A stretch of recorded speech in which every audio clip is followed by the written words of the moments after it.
ఇక్కడికి వస్తా ఉంటే నిజంగా ఎంత బాధ అనిపించిందంటే ఆ వార్త చూస్తే నాగర్ కర్నూలు జిల్లా ఉమ్మడి మహబూబ్నగర్ జిల్లాలో అంటే ఇప్పుడు ప్రస్తుత ముఖ్యమంత్రి రేవంత్ రెడ్డి సొంత జిల్లాలో ఆయన సొంత ఊరున్నది నాగర్ కర్నూలు జిల్లా కొండారెడ్డిపల్లి. ఒక బీసీ హాస్టల్లో 111 మంది విద్యార్థులు ఫుడ్ పాయిజనింగ్ తోని వాళ్ళందరినీ అర్జెంట్ గా దవాఖానకు తీసుకుపోయి నాగర్ కర్నూలు ఆసుపత్రిలో షరీక్ చేసిందని చెప్పి వార్త వస్తా ఉంది. నిజంగా చూస్తే కడుపులో దేవినట్టు అయింది. ఇది మొదటిది కాదు జరిగింది సంఘటన.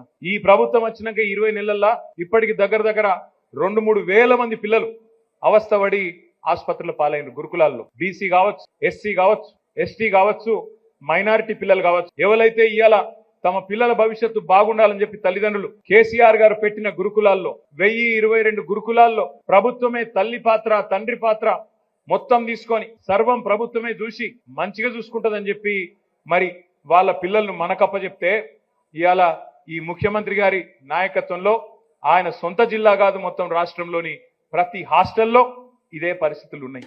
ఆహారం బాగలేక, బువ్వ చక్కగా పెట్టే తెలివి లేక, పట్టించుకునే నాదుడు లేక ఇవాళ పిల్లలు 100 మందికి పైగా పిల్లలు ఇప్పటికే చచ్చిపోయింది.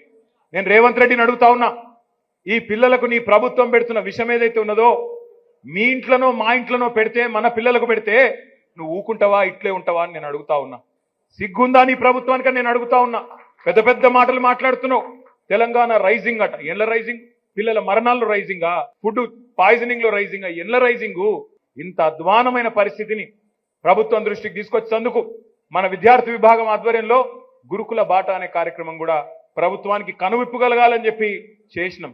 4 రోజులు నాటకాలు చేసిండ్రు. నిజంగానే ఏమో చేస్తారనుకున్నా నేను.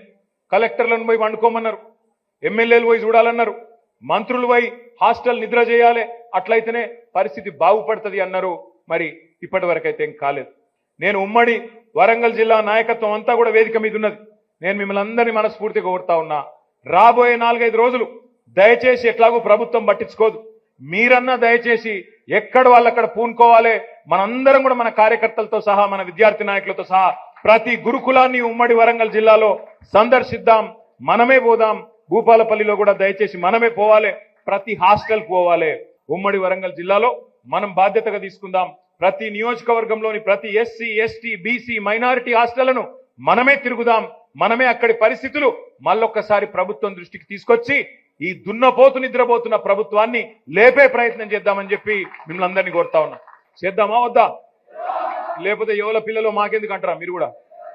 వాళ్ళు మన పిల్లలే.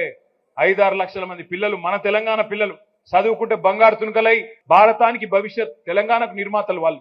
అటువంటి పిల్లలు ఆగమైతుంటే చూసి ఊకుంటే మనకు కూడా పాపం తలుగుతుంది. ఎట్లాగీ దున్నపోతు ప్రభుత్వం పట్టించుకోదు, మనమన్నా పట్టించుకోవాలి, వాళ్ళని నిద్ర లేపాలని చెప్పి కూడా నేను మిమ్మల్ని కోరుతా ఉన్నా.